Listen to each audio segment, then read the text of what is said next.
ខ្ញុំកណាសូមជម្រាបសួរពុកម៉ែបងប្អូនក្នុងបណ្ដាញសង្គមទាំងអស់ជាទីគោរពស្រឡាញ់ខ្ញុំបាទនៅតែទៅណាមិនឆ្ងាយអំពី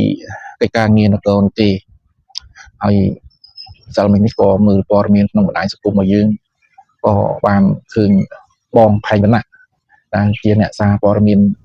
ដែលទទួលបាននៅការគ្រប់ស្រឡាញ់ពីប្រជាពលរដ្ឋពីមហាជនជាច្រើនផងដែរសូម្បីតែរូបខ្ញុំក៏តែងតែគ្រប់ស្រឡាញ់មកគាត់ផងដែរហើយគាត់ក៏ទទួលបាននៅការថ្កោលទោសអំពីកងរាជអាវុធហត្ថទូទាំងប្រទេសដោយសារតែគាត់និយាយប៉ះពាល់ទៅដល់បុគ្គលជាមេជាការខេត្តអាវុធហត្ថខេត្តចេះហ្នឹងទៅណាតាមខ្ញុំស្ដាប់ការ live របស់គាត់និយាយប៉ះតែបុគ្គលរូបហ្នឹងទេគាត់បានទៅស្ដីថាឲ្យស្ថាប័នអាវុធហត្ថទូទាំងប្រទេសនោះដែរប៉ុន្តែមិនដឹងជាយ៉ាងម៉េចក៏ទទួលរងនឹងការថ្កោលទោសអីចឹងទៅខ្ញុំគិតថាក៏វាមិនសមរម្យមួយផងដែរឥឡូវយើងក៏លេចមកមើលរឿងកិច្ចការនគរមកវិញតាំងយើងក៏បានទទួលស្គាល់បានដឹងលើទាំងអស់គ្នាហើយថានគររបស់យើងបានតាំងពីមហានគរទឹកដីលិចកើតជាងត្បូងទល់ណាទល់ណីរហូតដល់មករួមតូចទៅសល់ប៉ុណ្ណឹងតាមអ្វីដែលខ្ញុំសិក្សារៀនសូត្រទៅគឺថាមិនមែនដោយសារតែសត្រូវរបស់យើងខ្លាំងទេគឺដោយសារតែយើងបែកបាក់ផ្ទៃក្នុងហើយហេតុអីបានជាយើងបែកបាក់ផ្ទៃក្នុងគឺដោយសារតែយើងចាញ់ឧបាយកលរបស់ខ្មាំងសត្រូវជាពិសេសនៅជុំវិញមហាក្សត្រនៅជុំវិញថ្នាក់ដឹកនាំកម្ពុជាហ្នឹងគឺត្រូវបានរុំព័ទ្ធដោយមនុស្សអាក្រក់ដោយមន្ត្រីអាក្រក់ដល់អញ្ចឹងវាធ្វើឲ្យការសម្រេចចិត្តរបស់ថ្នាក់ដឹកនាំរបស់មហាក្សត្រក៏វាមានការឆ្លោះឆ្លួយមានការខាតបង់ទៅតាមនោះដែរដូចជាពាក់ព័ន្ធទៅនឹងបងផែងវណ្ណៈអីចឹងជាដើមគឺថាបើសិនបើ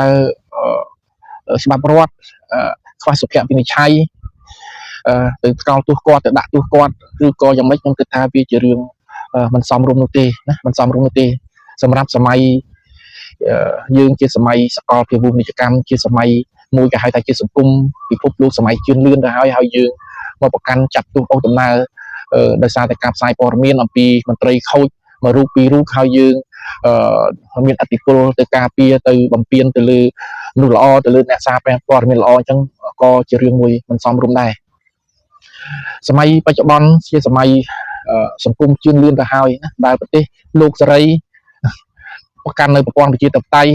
គេបានអភិវឌ្ឍប្រទេសជឿនលឿនល្អប្រសើរដែលយើងគួរតែទទួលស្គាល់ការពិតណា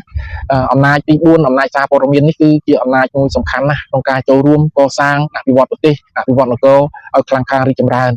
បើមិនជាគ្មានអំណាចព័ត៌មានសារព័ត៌មាននេះទេគឺថាមន្ត្រីខូចទាំងឡាយគឺថាជិះសេះលែងដៃអត់មាននរណាផ្សាយអត់មាននរណាបង្ហាញឲ្យដឹងមហាជនក៏មិនដឹងអ្នកព័ត៌មានក៏មិនដឹងថ្នាក់ដឹកនាំក៏មិនដឹងអញ្ចឹងវានគរវាវិនិច្ឆ័យវាហិនហោចវារិចរិល